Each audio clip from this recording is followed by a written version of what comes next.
Hello and welcome back to this video series where we're looking at building an e-commerce platform in 25 days using Next, Netlify, and Stripe. So this is what our e-commerce app looks like at the moment. It's looking pretty good. We have this add to cart button for each of our products, and then there's no sort of feedback on the UI as to what's in the cart, but if we have a look in the console, we can see our cart has lots of items in it, and if we were to refresh or if we go over to another page and come back, you'll see that that state is persisted. But there's still a little bug hidden in here, and that is that if we were to go to our details page, at the moment we don't have our cart on this page, but if we were to bring in our cart, so if we went to our product page and we were to say, const cart is equal to use cart if we had brought in that library. So this looks right, and we would get a cart that is a separate array that we can add items to. It's going to be reading from local storage, so we'll probably see those same values there. But every time we call use cart, this is going to be a separate instance of this component. So our product page is going to have a different instance of this cart state variable to our index page. So that's probably going to be okay in this instance because each of our components, our home page and our product page, are on separate routes. And so the user won't be able to mount both those components at the same time. But as the complexity of our application grows, that might not be the case. So I'm just going to get rid of this so we can load our application again.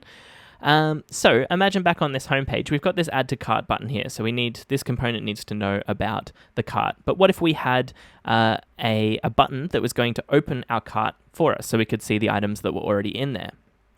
So in that case, we'd have two components on the screen at the same time that both need to know about the cart. And if we update one of those carts, so if we were to add another basketball hoop, so that will update local storage, but then our other imaginary component doesn't know that local storage has changed. So it thinks that it has the latest version of the cart when it doesn't actually contain that latest item. If we were to refresh, obviously it would go and read from local storage again, and the values would be right.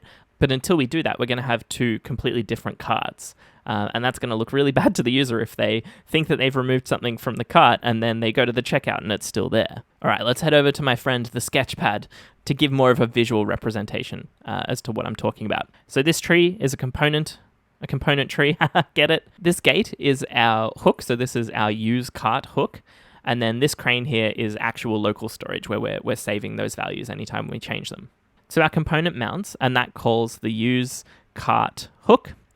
And so that goes to local storage and says, hey, what's the latest value of the cart? And the local storage says, it's this. And it goes, cool. All right, this is your cart.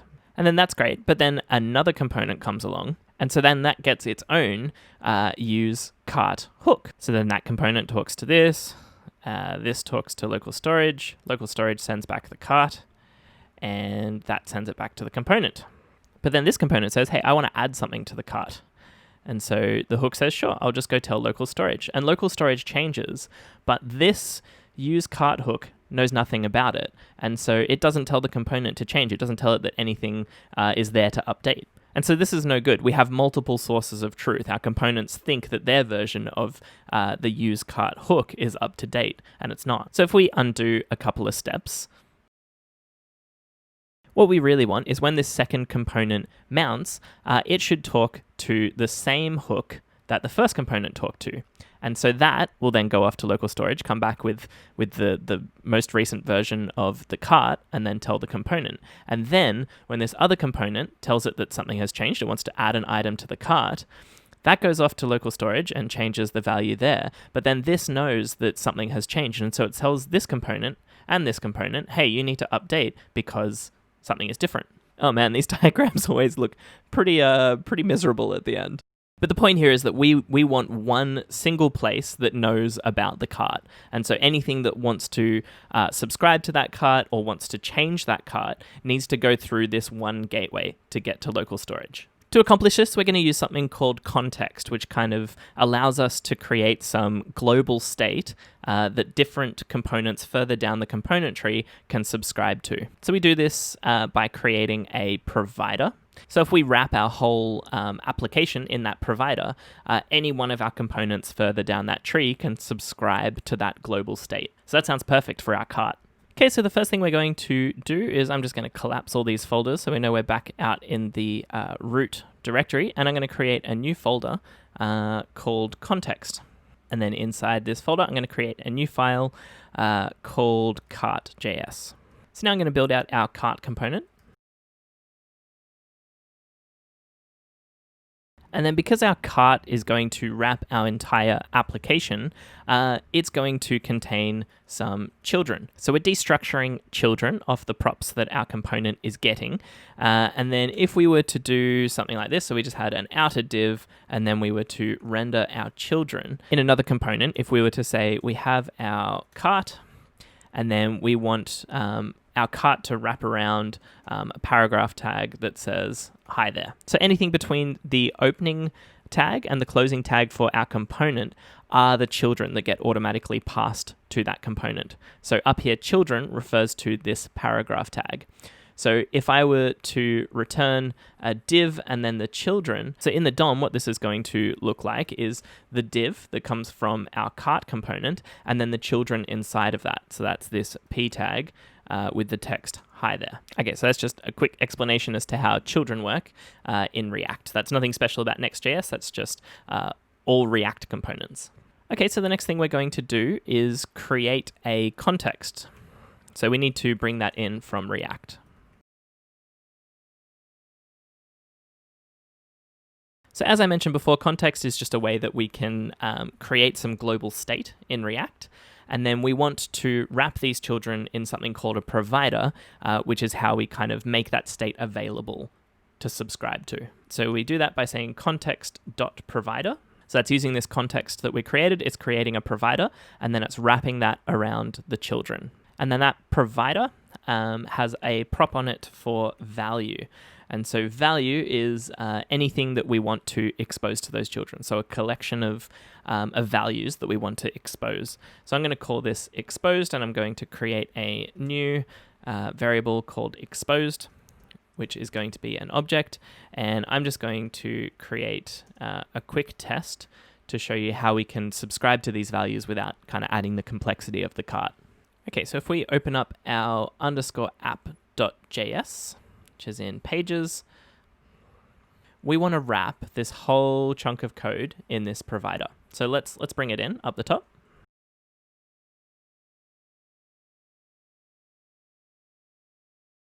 And then let's wrap that around all of these.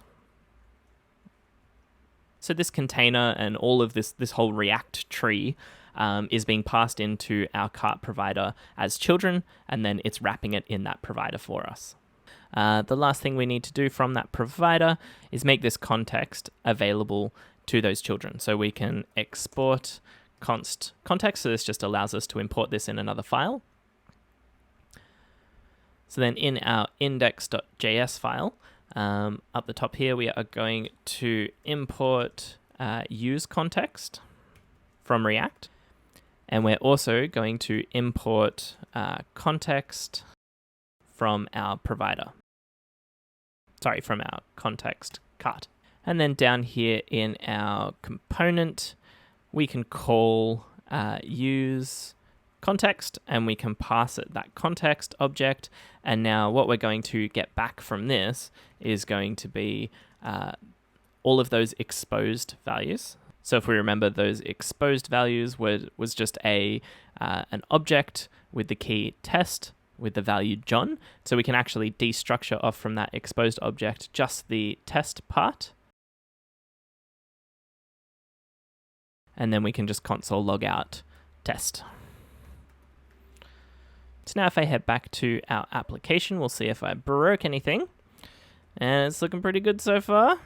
Oh my god, it's there! John's there! Ah, that's wonderful. So remember, we declared this value all the way at the top of our application. So the top of our application was using this provider, and we've declared this state within this provider, and then down in our index.js file, we're consuming that value. So index.js isn't a direct child of that context, and so we're not like passing it down as props or anything like that. We can kind of just, because it's global state that's available to us, we can just subscribe to it and say, hey, I care about that test value, so I'm going to use it, and then just let me know if it changes and I'll update. Okay, cool. So up here in our cart context, this is probably where we want to declare our state variable for our cart and do all our local storage stuff that our hook was doing. So let's take basically everything that we wrote in inside our hook and move it up to that context. And then remember, rather than returning, we're declaring this new exposed object. So I could actually just say const exposed equals this stuff that I wanted to return and get rid of this here. And then this should be the same thing. We're exposing out the cart, the add item to cart function, and the remove item from cart function to anything that consumes this provider. Okay, cool. And then if we save this, we'll probably get some errors. Yeah, use state is not defined. So in here, we're using use state now, and we're also using use effect. So we need to bring those in from React. Cool, and that looks like it's rendering correctly again. So the last thing we want to do to make it a little bit nicer to use our cart from within our components, like this is a bit gross, needing to import use context.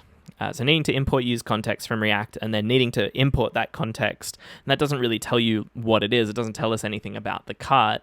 And then down here, we're using context and passing it context. It'd be a bit gross to have to do this in every single file that we actually want to subscribe to those values in. And so maybe we could reuse our hook. Since we've gutted that hook now, maybe this is where we could wrap that logic of needing to know about use context and passing it a context, and then expose our context via a hook, which means we can consume it much more easily from our other components. Okay, cool. So we'll need to bring in use context from React. We'll also need to bring in our cart context. So I can get rid of that from this file. And then in here, we can bring that in. The path should still be the same because we're inside hooks. So we're going out of hooks and then into context and then cart. So that should be all good. In here, we want to call use context and pass it that context. And then that's going to give us back those exposed values, or our context that we want to share, but that's all we really want to return from here. And so since this is an arrow function, we can take advantage of the implicit return. So if we get rid of the curly brackets and do this all on one line, this arrow function is going to automatically return whatever is on the right-hand side of this arrow. And since all we wanted to do is call use context and pass it that context, that's what we want to return from our hook. And so now in our components where we actually want to use our cart, this should be exactly the same as what we had previously when we were using the hooks. So we import use cart from /hooks/use cart. And then if we come down, I'm just going to get rid of this because it's not going to work anymore. And if we keep scrolling down to where we're actually using that cart, so where we're pulling out our cart and our add item to cart function from use cart, we don't actually need to change this line at all. So that's now going to use that global context version of our cart rather than each of the use cart hooks having its own version of that cart. Okay, cool. So now if we head back to our application and we refresh, we should see exactly the same thing that we saw at the start of this video. And so now if we click add to cart, it should add an item to cart. We click another one. We click that same one. We should now see 2 of ID 1 and 1 of ID 2.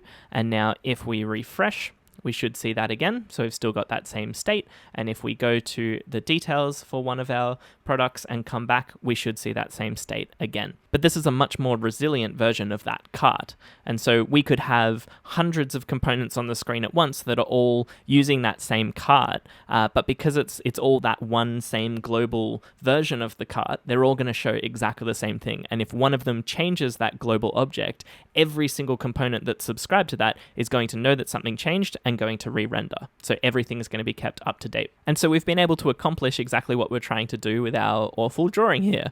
So we have one component, and that's going to go through that hook gateway to get access to that global version of our cart. And then anytime anything changes there, it's going to write it to local storage. And then we have another component that mounts. It goes through the same hook to get access to the same global cart. And so everything is using that same single source of truth. Great, that's everything that I wanted to go through in this video. In the next one, we'll actually be styling our cart so we can see it on the screen. I'll see you there.